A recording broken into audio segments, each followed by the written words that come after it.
Hello! Exciting times, and not my normal update about my sim, because I have to tell you, today I announced that the mobile versions of the sim are now available. So if you're a phone or tablet user running Android, or an iPad or iPhone user running iOS, you can now run the CurryKitten FPV Sim wherever you go. And this isn't a cut down version of the sim either, it's not like a sim light. This contains all the features and every part of the sim that was in the desktop version for Linux, Windows or Mac OS. So why did I develop a mobile version? Well, two reasons really. First of which is a few people commented back when I originally did the sim that they'd sort of gone away from a computer, and this is, I guess, a kind of a normal thing to do for people that aren't sort of creating or doing stuff on a computer. Basically, if you're just using the internet for web browsing and email and watching stuff on YouTube, then you don't need a computer. And a lot of people are just using a tablet of some sort, or even on their phone, and then not having a regular computer. So those guys were just not getting the chance to do it. They're probably on the minority though. The other reason I wanted to do that is I always like to be learning and trying things out and just seeing if I could do it really. Could I put all that desktop thing in a small box essentially? This process certainly wasn't without issues. The major issues I had was on some of the textures. I think I released a couple of videos on Instagram and stuff about the iPhone having problems with textures displaying in the city. We were just getting these sort of black monolithic buildings instead of stuff. That took a long time to sort out. And then when I went over to Android, which I thought was going to be easier, we had other texture problems. Specifically, textures didn't like touching other textures, and else they tend to flicker, like there was like a Z-sort problem with them. But managed to get all those figured out in the end. Of course, I also needed to put in changes specific to mobiles. Most of the people would be touching screens rather than using a keyboard. So we had to have touch controls, we had to have touch interface for stuff. And we also had to put in a level of optimization which meant it would run decently on this stuff. So we're talking about some of the texture detail and the size of the textures, and how we could basically squeeze that down into the smaller environments. They were enough to mean that the code is completely divergent from the original code, and they're now in two separate places.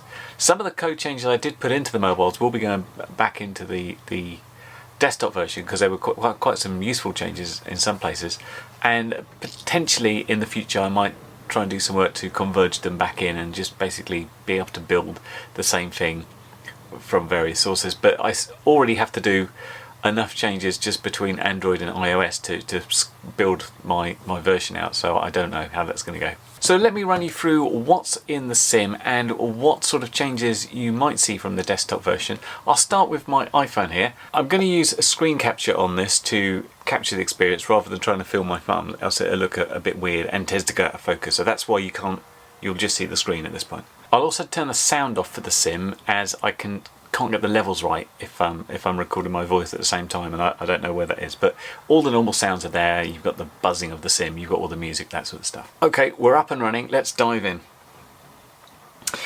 So first off, a couple of changes you will see is if you go into the radio and joystick setup and you haven't got a joystick there, you're just going to see it says using touch controls, and a couple of menus will disappear.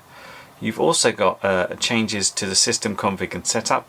Because we can't express resolution on phones, we've still got the graphics level. This is set to medium at the moment. Volume, that sort of thing, that's all as per normal. What I've also done is expanded the instructions, because I figured if people got this from the App Store they won't know much about it, so there's a lot more about instructions here.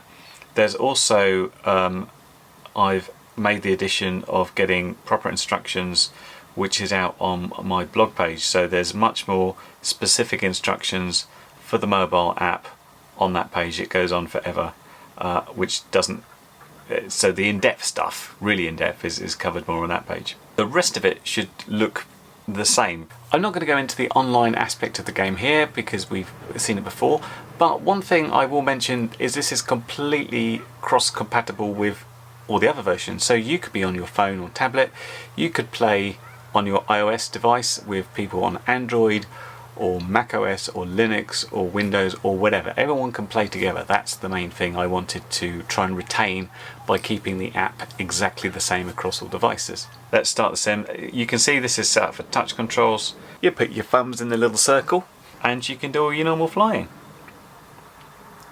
Now, when I first started this, I thought, you know what, touch controls, they're just not going to work with a sim. And if you fly at 1,000 degrees a second, you're absolutely spot on there. They're not going to work.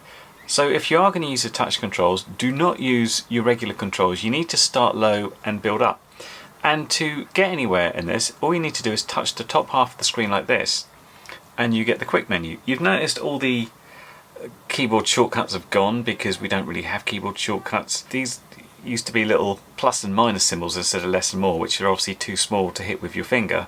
So we've changed it to less more, but all the normal stuff is there, including the flight assist menu, so you can see exactly what you're doing. And I say, this is intermediate at the moment, but if you start off with beginner and low and go from there, you'll be absolutely fine, and you'll be spinning around in no time at all.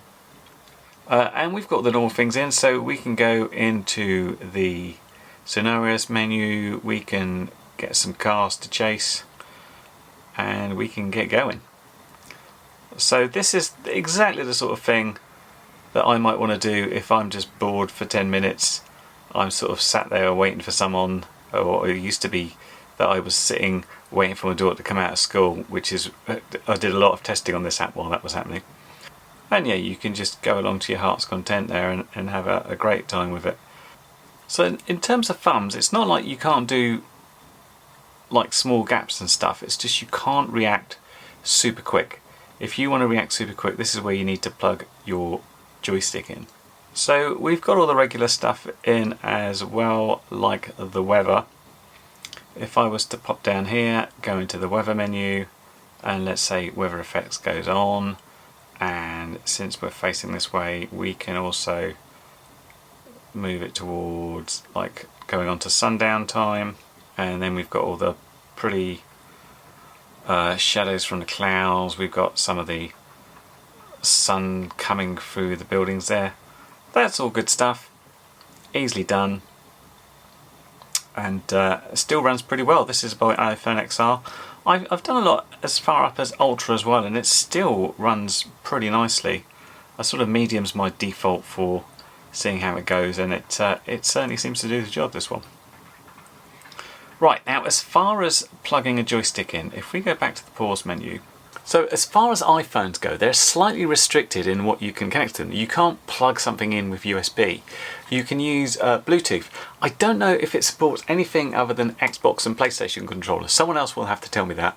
But yeah, if you basically put your Xbox or PlayStation controller into bind mode, you can connect it straight onto your phone. And if you then go to the joystick setup, you'll see it's found that it's an Xbox controller. We've got it set up as gamepad, so just when it goes back to the center like this, you'll see it goes all the way down to the bottom, and that's all good with me. You can still change your modes and stuff. And what you've got then is you've got access to the advanced setup menu, and in the advanced setup menu I've used the two triggers here as flip and reset. I've also got the A button here as field of view. So if we go back now, and let's change the level, and if we now start sim, you will notice that the controls at the bottom have disappeared. So rather than have it where you have to say I want to use touch controls or I don't want to use touch controls, it basically says, hey, you've got a joystick plugged in, you can use a joystick, so I won't display the controls. So let's just set up something more exciting here. So if we go to scenarios menu again, this is what I do all day, I just chase planes around. And let's do the vomit comet. And we're off and flying using the Xbox controller. And again, all the normal stuff is here. The city is here in fullness. We can go in and we can change the time because it's fun to fly at dusk. And we go on like this. Now, if I was to unplug the joystick, in this case, I have to hold down this for 10 seconds until the light goes out, basically. you will see that A, the light's gone out, and B, the controls have reappeared for touch, and that's dynamic. So should you run out of battery or something, you can just go on there and carry on, and you can turn your controller back on it and you'll be fine and flying away again. Now, as far as quadball goes, it's obviously still there. It's got all the great music, it's got all the wonderful gameplay that I know some people find very frustrating. It is not easy. Playing that with a touch control is very, very difficult. This is where you need more precision. This is where touch controls really don't do that well. Even with like something like an Xbox controller, it's not that easy. This is where your real sort of radio control would be a lot better. But I've gone through the game. It is playable. It's just not as desirable with a regular controller, mostly because you've got this tiny little nub instead of a large stick to use, and that's always going to make things tricky. I don't know if anything else works. I don't know if those the FreeSky radios with like the Bluetooth trainers, do they work? Don't know. Now, it would seem pretty weird to sit there with a joystick in front of a little phone and play it, but you have other options depending on your setup. An iPad screen, now the modern ones are 12.8 inches, pretty big, pretty nice size to play with, but on my little phone, well, I do have this a very nice 4K 65-inch Samsung TV in my lounge, and it supports Airplay. So I could take my little phone here, enable screen mirroring, and hey presto, I'm on a very big screen. And now it feels much more appropriate to use a joystick. Is there a latency there? I think there's a little bit. I didn't really notice it when I was playing, but I could see on my phone versus the screen that when I did a very fast roll, it was just momentarily ahead. I don't think it's much that you really notice it unless you really look for it, but it obviously has to be there because it's beaming a signal to the screen. Of course, you don't have to use a joystick if you're going to use Airplay. The touch controls still work. It looks a bit weird because you've got a big TV screen in front of you with touch controls on it, and it's like a ghost is using them because you can't see what's going on. But good experience for me. Developing this on the iPhone XR runs really nicely. No complaints at all about how this works. Let's get on to Android. So in order to develop and test this on Android, I had to get myself this Huawei MatePad Pro Android tablet, and massive thanks to my patrons that made buying stuff like this actually possible. Ironically, because Huawei has that thing where the US government doesn't trust them, no Google Play services are available, which makes things harder when I have to be able to download it from the App Store to check stuff out and things. It takes quite some effort and jiggery pokery to actually get Google Play services back on it. It is possible, but I wouldn't recommend it as the way to doing things. I happened to get it because it was fairly cheap. It had a cashback offer, and it had quite some grunt in the processor to help me run that. I'll be coming up about what sort of spec you need a little bit later in this video. I'll be using screen recording once again to show you what's going on here, and annoyingly it always shows your touch positions, which I can't get rid of. It's a bit annoying when you've got a touch control and then a thumb mark over the top of it, but there we go. Anyway, what you'll notice from this is a different, quite a very different aspect ratio from a phone, which is sort of long and thin. This is I don't think it's quite 16:9, it's more going towards 4:3. And so lots more work was done on trying to make this work on all aspect ratios and making the menus and everything look the same. Hopefully that's done. I did a lot of different tests on a lot of different types of devices, so I hope that's there. So everything should look exactly the same in here. We've gone through all the normal stuff. I'm just using touch controls at the moment. You can change your touch controls, I should mention, to do different modes as well. So mode 1, 2, 3 and 4 is supported. I'm going to stick to my stick type gamepad. You can use it on radio, but it means you have to pull your thumb down all the time, so I much prefer it to gamepad when I'm doing this. Another thing I should mention as well is there's obviously a control here to sort of reset the quad if you want to on the quick menu, but I did notice that if you were flying along and you crashed and you didn't have a joystick plugged in where you might want to set yourself up a command thing, you've now got two little commands that appear at the bottom of the screen, so you can say flip the quad and it'll go over, or again, depending where you are, you might want to just reset the quad back to your original home position. That's there as well in both of the menus. Android's got all the regular stuff as well, like the weather.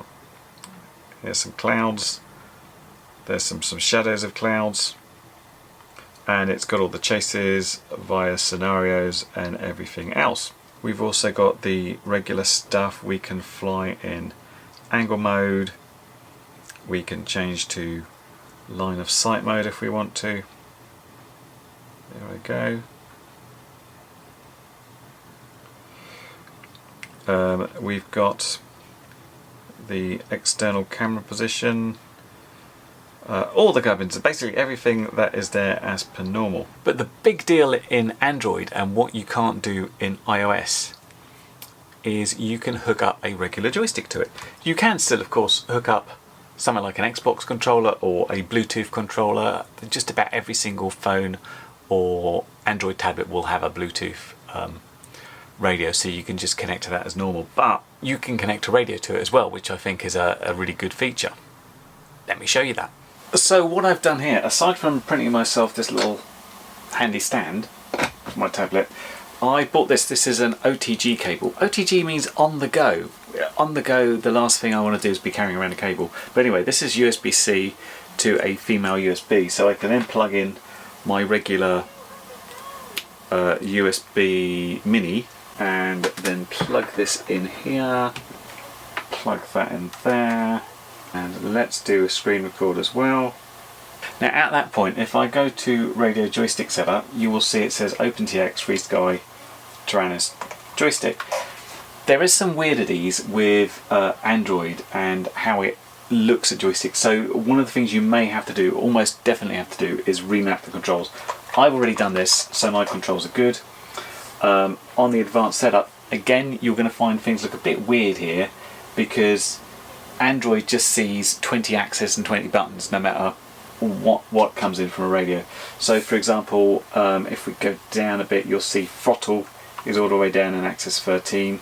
I've set up 2 switches here, one for flip, this is reset, and the way OpenTX works, which is especially, well, I mean a lot of people use it, is that if you've got channels 1 to 8, it will appear as an axis. If you've got channels 9 to whatever, it appears as a button. So I've set this one up, I think, where are we? One of these, yeah, that one is channel 9, which does the field of view. So if we come out of that now, and let's change the level, we have got nice control via the radio. And what you might want to do with the radio, of course, is up the flight assist. So this is still set at the beginner. You can see that's pretty slow. We can bung pilot type all the way up to expert. Let's have, yeah, that's a bit quicker. Save those rates. Yeah, more sort of normal stuff there, and much easier to do your normal sort of dives and things you'd get on with.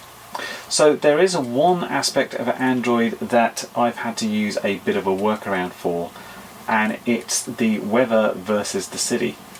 So just pause that. The weather wasn't working on the type of colour space I was using, which means that some of the shaders that generate the clouds weren't working. While this is being fixed, I've implemented a workaround to change the colour space. So the weather works, the city works, but some of the textures are a little bit off and the whole thing looks a little bit dimmer, which I just wanted to show to you. You'll see the overall sort of lighting is just a little bit more subdued, and if we go down close to one of these streets here, you can see that the texture of the puddles is not quite as it should be. There's sort of more stripy lines, which isn't really what we're after, but it's I don't think it affects the game too much, and all the regular stuff is there, so you know you can go and fly at night still, and you know, it definitely looks at night and the buildings still light up. So I thought that was an okay compromise until I can get that sort of stuff fixed. Again, using this sort of tablet with a radio, this sort of size, not too bad. This is a 10 inch or so, which works quite well, but I found something out. I don't know if this affects all tablets, it's just my one, but I had this thing. This is a USB-C to HDMI and VGA adapter my wife had on her work laptop for a while. Basically you get a bunch of USB devices and you can get a second monitor that way. And this tablet had a USB-C, and I thought, what happens if I plug it in? Will it work? Will it give me HDMI? The answer was yes. So if you can see here, what I've done, I've connected the USB-C to that little box, and then I've connected the joystick in there. And then what I've got is the sim on the TV, just as before. And this is a really nice experience. This is just like playing on the sim on the desktop, really. This is the best setup I've had. This blows the iPhone away in terms of connectability, I have to say. Really nice, really good to play. So I think does manage the replacement for people with sort of smaller phones and stuff that are thinking, oh well, if I connect this to my radio, what's the point? The phone's absolutely tiny, what can I do there? And I can't spot, and I've got both things in shot here, I can't spot any latency. I think this is running absolutely the same speed throughout, which is fantastic. But as I say, I don't know if every device can do that. I don't know if you need something special, but there seem to be lots of devices on Amazon that look pretty cheap for that sort of thing. Now, if you're wondering if you can connect an iPhone up to one of these doohickeys, the answer is yes, but if you're rich. There is something called the Apple Lightning Digital AV Adapter, which looks a lot like this, but is like 50 quid. I went on Amazon, I noticed there were loads and loads of really cheap ones, like between 13 and 15 pounds. But when I looked into it, the reviews, the number of 1-star, do not buy this, this is a scam, doesn't work. There were so many of them, it's not worth bothering. Use very much at your own risk, or pay through the nose to connect something up to your iPad or iPhone if you want to really have an immediate on the TV thing. So what sort of device do you need here? Now, I did mention before, the reason I got this Hawaii pad is because it had a fairly decent processor and it also had a GPU. We use a lot of 3D graphics in there's a lot of geometry going around. Done my best to optimize it in terms of the sort of textures and stuff, but there's only a certain amount it can do. So on the desktop version, you could have a fairly low spec old machine and you could get a fairly decent experience out of it, depending how you did the settings and the sort of resolution and things like that. As far as mobile devices go, there seems to be a bit of a divide. There's sort of the high-end devices. There's things like any iPhone over the last 2 years is going to be brilliant at running this. But you've got a lot of very sort of cheap and cheerful devices. When I looked on Amazon, my mother-in-law was just trying to get a tablet just for sort of surfing the web and stuff, and we bought sort of equivalent to basically a $100 10-inch laptop, and it worked fine for looking at emails and looking at websites, watching YouTube and stuff like that. But as soon as you ask it to do 3D graphics, it fell over. So when I tried the sim out on it, I was getting between sort of 10 and 20 frames a second. It wasn't really a nice experience. You could play it, but you wouldn't enjoy it. And when I looked at the best way of looking at this, one thing to do is look at this benchmark called 3D Mark, which is actually a suite of benchmarks, but it's a free app either on iOS and Android. I use something called the Slingshot benchmark, and that's because it was available on like really old versions of Android and different versions of iOS. And when I ran it on this very old system, it scored 139. This scores 5,000 and something. This scored 4,000 and something. A modern high-end tablet, either iPad or Android, scores 10,000 plus. So that's what I mean about if you've had a reasonable phone or tablet in the last couple of years, you're probably fine. I'm not sure where the minimum is. Is it sort of 500? Is it like 1,000? But if you either run that benchmark on your system, or you can look it up and find out where you go. There's a whole list of how phones and tablets score. You can see what it looks like. If you're like 100 and something, I wouldn't bother. If you're sort of 500 to 1,000, and if you're in the thousands, you've got nothing to worry about. I'm very interested to know if you do run this and you're in sort of the hundreds rather than the thousands, what sort of experience you have. Please let me know, and I can try and tailor this towards a sort of a better way of saying this is your minimum spec you'll need going forwards. Of course, you've still got stuff like changing the graphic settings down to lower to get the smoother experience you can. There are some possible optimizations I want to look at going forwards. I mentioned before that one of the problems with these type of things is, like, this has a resolution of like much higher than I'd run on the desktops. It's like 2000 something by 1000 and something else. When I run on the desktop, I like to run in 1080 full screen, and I get a really smooth, good experience.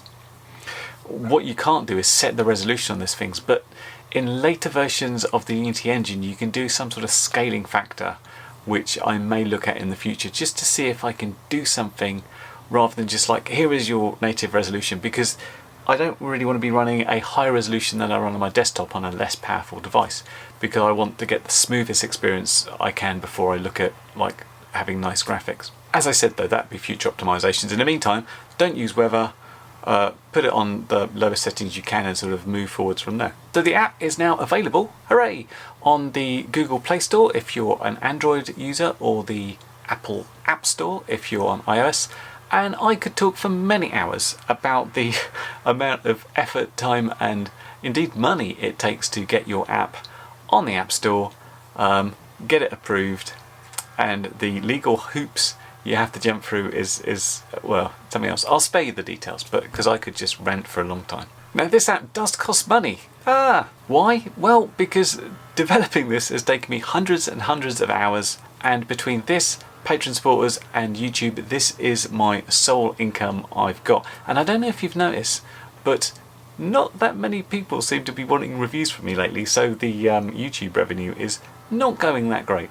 I have priced it. It's like £1.99, which I think probably translates into maybe $1.99 in the US. It's less than getting a cup of coffee from Starbucks. So I hope people don't think it's overly priced, and if you really do want things for free, you can still get the desktop version. You still always be able to get the desktop version of the sim for free from the GitHub site. But please buy it, not for me, just because I can prove my wife wrong when she kept telling me to stop wasting my time and effort on this, because it'll never recoup the effort I've put into it. And if you do, hey, why wouldn't you? It's FPV in your pocket after all.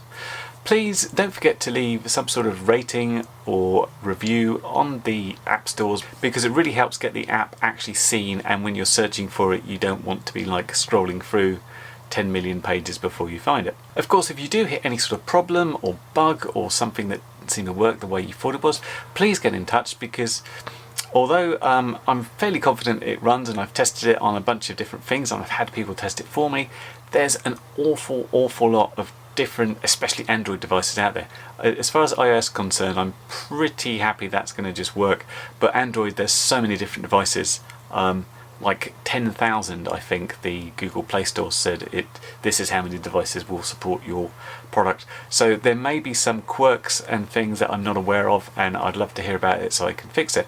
There is my email in the app, in the instructions page, and it'll be down here in the description if you need to get hold of me. Happy flying, I hope you get on with it well. Let me know if you do or you don't, and I'll catch you next update. Bye for now. Well, you've made it to the end of the video, so thanks once again for watching. If you like what you saw, then please consider subscribing, and if you really like what you saw, then be sure to check out the link to my blog for a variety of ways in which you can help support this channel.